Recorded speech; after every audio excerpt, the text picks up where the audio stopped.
Tahukah kamu bahwa listrik pernah digratiskan di berbagai belahan dunia? Namun, upaya ini mendapat tekanan dari pemerintah dan pengusaha karena dianggap mengancam sistem ekonomi kapitalis. Beberapa negara bahkan telah menggratiskan listrik untuk warganya, seperti Afrika Selatan dengan program Free Basic Electricity yang memberikan 50 kWh listrik gratis per bulan bagi rumah tangga miskin. Venezuela, Turkmenistan, Arab Saudi, Kuwait, Libya, Iran, Kanada, Norwegia, Texas, hingga Indonesia juga pernah menerapkan kebijakan listrik gratis atau bersubsidi dalam kondisi tertentu. Tapi, tahukah kamu bahwa ada tokoh-tokoh besar yang pernah berjuang agar listrik dan energi bisa diakses gratis oleh semua orang? Nikola Tesla, Michael Faraday, Thomas Henry Morey, John Bedini, Stanley Meyer, Mehran Tavakkoli-Keshe, dan banyak ilmuwan lainnya menciptakan teknologi luar biasa yang seharusnya bisa mengubah dunia. Namun, upaya mereka dihentikan oleh para pemilik modal dan industri energi karena dianggap mengancam bisnis mereka. Dunia ini tak seindah yang kita bayangkan. Banyak kebenaran yang sengaja disembunyikan. Persiapkan dirimu dan simak baik-baik, karena kita akan mengungkap betapa kejamnya realitas di balik industri energi. Nikola Tesla, seorang ilmuwan dan penemu jenius, memiliki visi besar untuk menyediakan listrik gratis bagi seluruh umat manusia.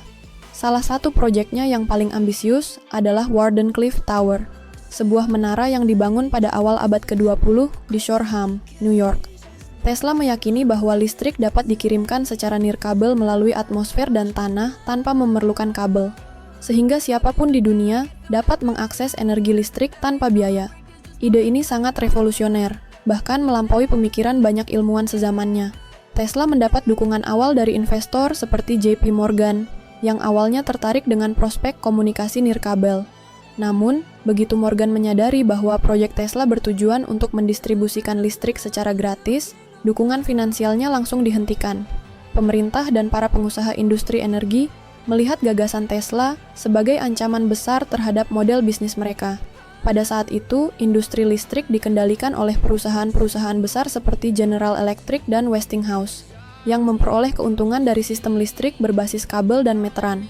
Jika listrik benar-benar dapat dikirimkan secara gratis dan tanpa kabel, maka seluruh industri energi yang telah mereka bangun akan runtuh. Pemerintah pun cenderung lebih mendukung para pengusaha ini karena pajak dan keuntungan dari penjualan listrik menjadi salah satu sumber pendapatan negara.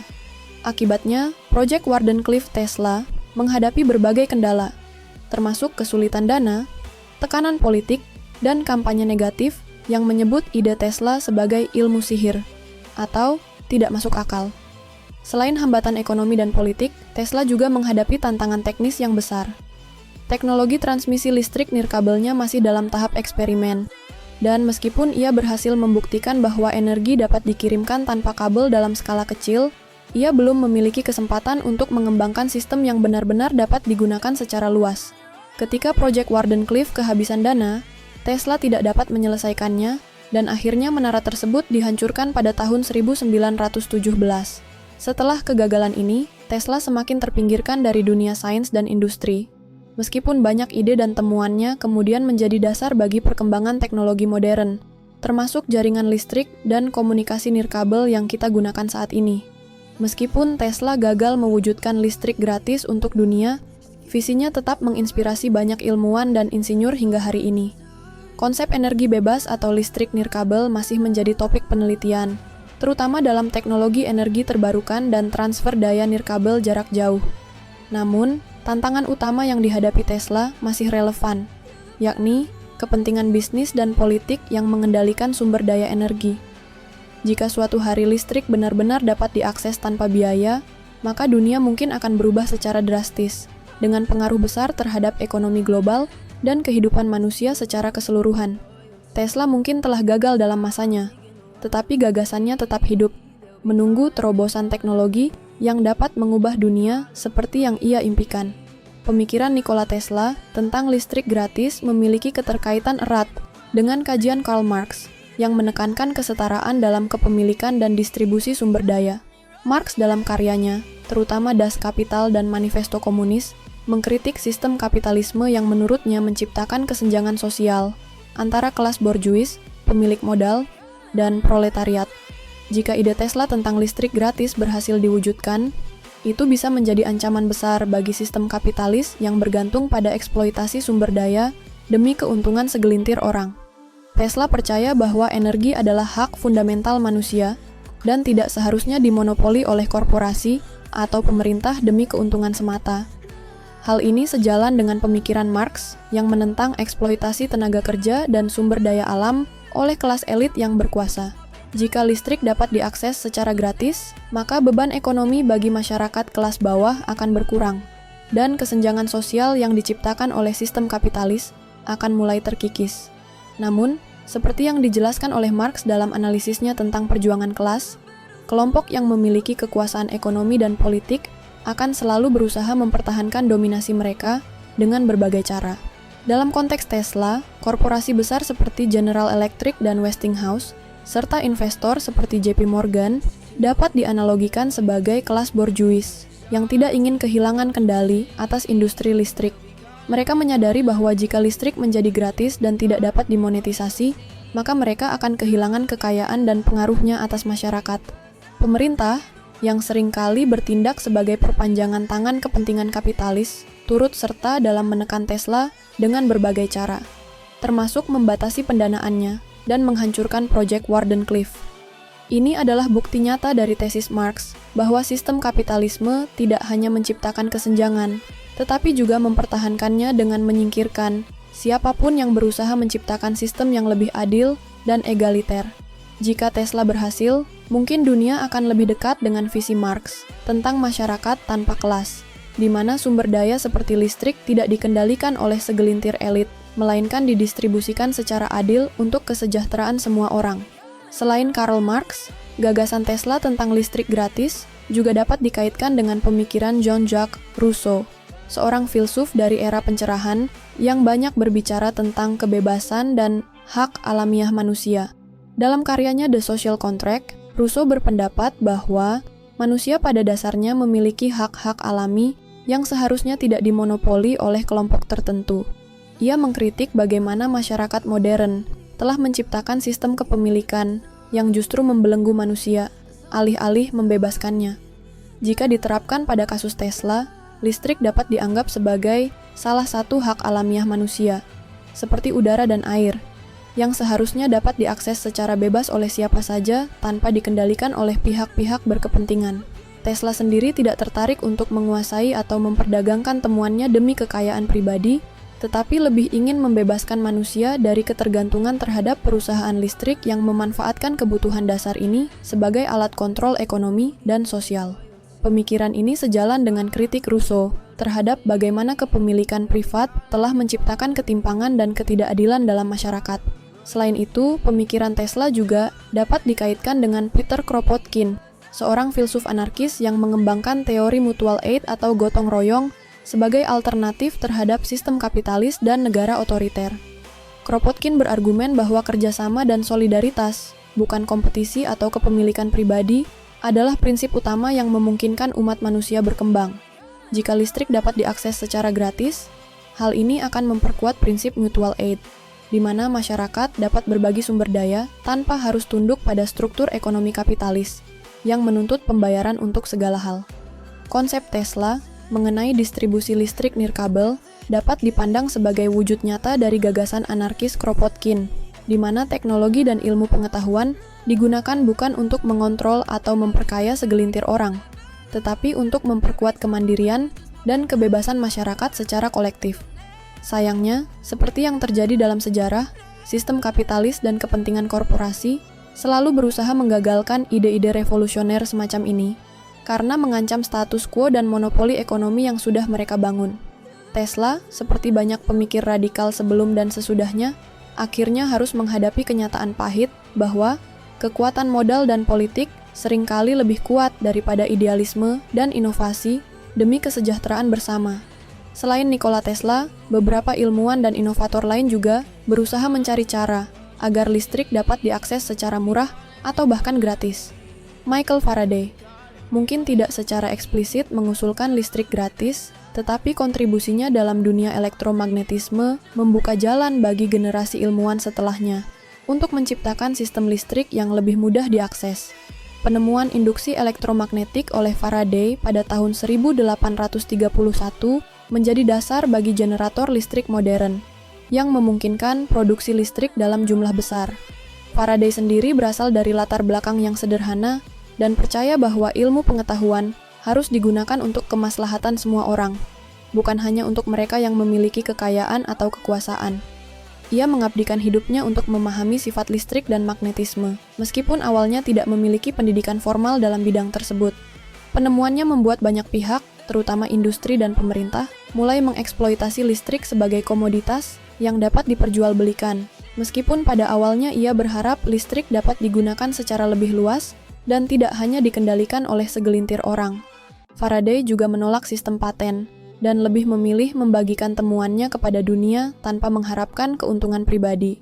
Jika ia mengikuti jejak para ilmuwan yang mematenkan penemuannya demi kepentingan finansial, mungkin akses terhadap listrik akan berkembang jauh lebih lambat daripada yang kita lihat saat ini. Namun, ironisnya, meskipun Faraday membuka jalan bagi perkembangan teknologi listrik, dunia tetap memilih jalur kapitalistik dalam distribusinya. Penguasa industri listrik kemudian memanfaatkan prinsip-prinsip yang ia temukan untuk membangun perusahaan yang mengendalikan sumber daya energi. Seandainya pemikiran Faraday tentang ilmu pengetahuan yang bebas dan terbuka lebih diadopsi dalam sistem ekonomi, mungkin dunia akan memiliki sistem listrik yang lebih adil dan lebih dekat dengan gagasan listrik gratis yang dicita-citakan oleh Nikola Tesla dan para ilmuwan lainnya. Thomas Henry Morey. Energi dari atmosfer yang ditolak. Industri. Thomas Henry Morey adalah salah satu ilmuwan yang berusaha mengembangkan sistem listrik berbasis energi bebas yang diambil langsung dari atmosfer. Ia mengklaim telah menemukan teknologi yang dapat menarik energi dari gelombang radiasi kosmik dan mengubahnya menjadi listrik yang dapat digunakan. Jika teknologinya terbukti berhasil dan diterapkan secara luas, maka manusia tidak perlu lagi bergantung pada pembangkit listrik berbahan bakar fosil atau jaringan distribusi yang dimonopoli oleh perusahaan besar. Morey bahkan membangun beberapa prototipe perangkatnya yang ia tunjukkan dalam berbagai demonstrasi publik. Namun, seperti yang dialami Tesla, idenya dianggap sebagai ancaman bagi industri energi yang telah mapan. Tidak ada perusahaan yang tertarik mendanai penelitiannya, dan ia bahkan menghadapi ancaman dari pihak-pihak yang merasa kehadirannya akan merugikan bisnis mereka. Tidak hanya menghadapi tekanan ekonomi dan politik, Morey juga mengalami intimidasi secara fisik. Laboratoriumnya pernah dibobol, dan beberapa perangkat ciptaannya dihancurkan oleh pihak-pihak misterius yang tidak ingin teknologinya berkembang lebih jauh. Morey terus berusaha mencari pendukung untuk proyeknya, tetapi dunia ilmiah saat itu masih sangat skeptis terhadap konsep energi bebas yang ia kembangkan. Tanpa adanya dukungan finansial dan perlindungan dari pihak yang berpengaruh, proyeknya akhirnya meredup dan terlupakan. Kisah Morey menjadi salah satu contoh bagaimana inovasi yang dapat mengancam status quo seringkali ditekan dan diabaikan oleh sistem yang lebih memilih mempertahankan keuntungan segelintir pihak daripada memberikan manfaat bagi banyak orang. John Bedini, eksperimen dengan motor listrik tanpa batasan energi. John Bedini adalah seorang peneliti yang mengembangkan teknologi motor listrik dengan efisiensi tinggi, yang ia klaim mampu menghasilkan lebih banyak energi daripada yang dikonsumsinya. Bedini percaya bahwa sistem kelistrikan konvensional dibuat tidak efisien secara sengaja oleh industri energi, sehingga konsumen tetap bergantung pada jaringan listrik yang mahal. Dengan memanfaatkan prinsip resonansi elektromagnetik dan sirkuit khusus, ia menciptakan generator yang menurutnya bisa terus berjalan dengan sedikit daya masuk, atau bahkan mengisi ulang energinya sendiri. Jika penemuannya diterapkan dalam skala luas, dunia bisa memiliki sistem listrik mandiri yang tidak membutuhkan bahan bakar, atau ketergantungan pada jaringan listrik sentral. Bedini memperkenalkan beberapa prototip perangkatnya. Tetapi, seperti Tesla dan Morey, ia menghadapi banyak kritik dan penolakan dari komunitas ilmiah arus utama. Bedini juga mengalami kesulitan dalam mengomersialkan teknologinya, karena tekanan dari industri energi. Beberapa perusahaan bahkan menolak bekerja sama dengannya, karena khawatir akan menghadapi perlawanan dari pemegang kekuasaan di sektor listrik. Meskipun demikian, ia terus mengembangkan dan membagikan idenya melalui skema terbuka, sehingga siapa saja yang tertarik dapat mereplikasi perangkatnya. Sayangnya, banyak ilmuwan skeptis yang menganggap sistem Bedini sebagai bentuk pseudoscience. meskipun komunitas penggemarnya terus mencoba mengembangkan teknologi yang ia tinggalkan. Jika ia mendapatkan lebih banyak dukungan dan perlindungan, mungkin teknologi motor listrik berkelanjutan yang ia rancang dapat mengubah cara dunia dalam menghasilkan dan menggunakan energi. Stanley Meyer, teknologi air sebagai sumber energi. Stanley Meyer mengklaim telah menemukan cara untuk menghasilkan listrik dari air dengan menggunakan proses elektrolisis yang sangat efisien. Menurutnya, teknologi ini memungkinkan seseorang untuk mengekstrak hidrogen dari air dengan energi yang jauh lebih sedikit dibandingkan metode konvensional, sehingga bisa menjadi sumber energi yang hampir gratis. Jika berhasil diterapkan secara luas, teknologi ini bisa menggantikan bahan bakar fosil dan membuat listrik menjadi jauh lebih murah atau bahkan gratis. Meyer bahkan menunjukkan mobil yang dapat berjalan hanya dengan air sebagai bahan bakarnya, yang menarik perhatian banyak investor dan pengamat teknologi. Namun, seperti banyak inovator lain yang mencoba menantang industri energi, ia menghadapi tekanan besar dari pihak yang memiliki kepentingan dalam industri bahan bakar dan listrik. Meyer sempat menandatangani beberapa kesepakatan dengan investor, tetapi proyeknya tiba-tiba terhenti ketika ia meninggal secara misterius setelah makan di sebuah restoran. Banyak teori konspirasi yang menyebutkan bahwa ia diracun oleh pihak-pihak yang ingin menghentikan penemuannya. Namun, penyelidikan resmi menyebutkan bahwa ia meninggal karena aneurisma otak. Setelah kematiannya, teknologinya tidak pernah benar-benar dikembangkan lebih lanjut, dan dokumen serta perangkat prototipenya sebagian besar menghilang. Kasus Meyer menunjukkan bagaimana inovasi yang bisa mengubah paradigma energi dunia seringkali berakhir dengan cara yang mencurigakan, meninggalkan pertanyaan besar tentang apakah dunia benar-benar siap untuk menerima energi murah atau bahkan gratis. Mehran Tafakoli Keshe, energi plasma dan perlawanan terhadap sistem konvensional. Mehran Tafakoli Keshe adalah seorang ilmuwan asal Iran yang mengembangkan konsep energi plasma, yang menurutnya bisa menjadi sumber listrik murah dan berlimpah. Ia mendirikan Keshe Foundation untuk meneliti dan mengembangkan teknologi ini, dengan klaim bahwa sistemnya dapat menghasilkan listrik tanpa bergantung pada bahan bakar konvensional. Keshe juga berusaha membagikan teknologinya secara gratis kepada berbagai negara, terutama di dunia ketiga, agar mereka tidak lagi bergantung pada sistem energi yang mahal dan terbatas. Namun, seperti Tesla dan ilmuwan lainnya, ia menghadapi banyak penolakan dari dunia ilmiah, yang menganggap konsepnya tidak memiliki dasar ilmiah yang kuat. Banyak pihak yang menganggap Keshe sebagai penipu, tetapi pengikutnya tetap percaya bahwa teknologinya memiliki potensi untuk mengubah dunia. Ia mengklaim telah menghadapi tekanan dari pemerintah dan korporasi yang berusaha menghentikan penyebaran teknologinya. Terlepas dari kontroversinya, Keshe tetap menjadi salah satu tokoh yang berusaha melawan sistem energi kapitalis dengan menawarkan alternatif berbasis energi bebas. Jika teknologi semacam ini benar-benar dapat diterapkan, maka visi Tesla tentang listrik gratis mungkin akhirnya bisa terwujud. Dari berbagai kisah ilmuwan yang berusaha menggratiskan listrik, terlihat bahwa inovasi yang bertujuan untuk membebaskan manusia dari ketergantungan pada sistem ekonomi kapitalis seringkali menghadapi hambatan besar. Nikola Tesla, dengan visinya tentang listrik nirkabel gratis, berhadapan dengan kekuatan industri yang menolak ide tersebut karena mengancam keuntungan mereka. Michael Faraday, meskipun tidak secara langsung memperjuangkan listrik gratis, membuka jalan bagi perkembangan listrik yang lebih mudah diakses, tetapi temuannya kemudian dikomersialkan oleh pihak yang berkepentingan. Thomas Henry Morey dan John Bedini mencoba menciptakan sistem energi bebas, tetapi mereka menghadapi penolakan dan tekanan dari industri energi yang tidak ingin kehilangan kendali atas sumber daya listrik. Stanley Meyer, yang mengklaim telah menemukan teknologi elektrolisis super efisien, meninggal secara misterius setelah menghadapi berbagai tantangan dari pihak yang merasa terancam oleh temuannya. Sementara itu, Mehran Tafakoli Keshe terus berusaha memperkenalkan teknologi energi plasma, meskipun menghadapi banyak skeptisisme dan penolakan dari dunia ilmiah. Dari semua kasus ini, terlihat bahwa dunia masih sangat dikendalikan oleh kepentingan ekonomi dan politik yang mengutamakan keuntungan daripada kesejahteraan bersama. Jika ide-ide Tesla, Morey, atau Meyer berhasil diimplementasikan tanpa hambatan, mungkin listrik sudah menjadi sumber daya yang dapat diakses secara gratis atau dengan biaya sangat murah oleh semua orang. Namun, sistem kapitalisme dan kepentingan korporasi selalu berusaha mempertahankan monopoli mereka, bahkan dengan cara-cara yang tidak selalu transparan. Hal ini sejalan dengan kritik yang disampaikan oleh pemikir seperti Karl Marx, Jean-Jacques Rousseau, dan Peter Kropotkin, yang menekankan bahwa kepemilikan sumber daya oleh segelintir orang akan selalu menjadi hambatan bagi kesetaraan sosial. Pada akhirnya, pertarungan antara inovasi dan kepentingan ekonomi masih terus berlangsung, dan tantangan terbesar bagi dunia bukan hanya menciptakan teknologi baru, tetapi juga membebaskannya dari cengkeraman kekuatan yang ingin mempertahankan status quo.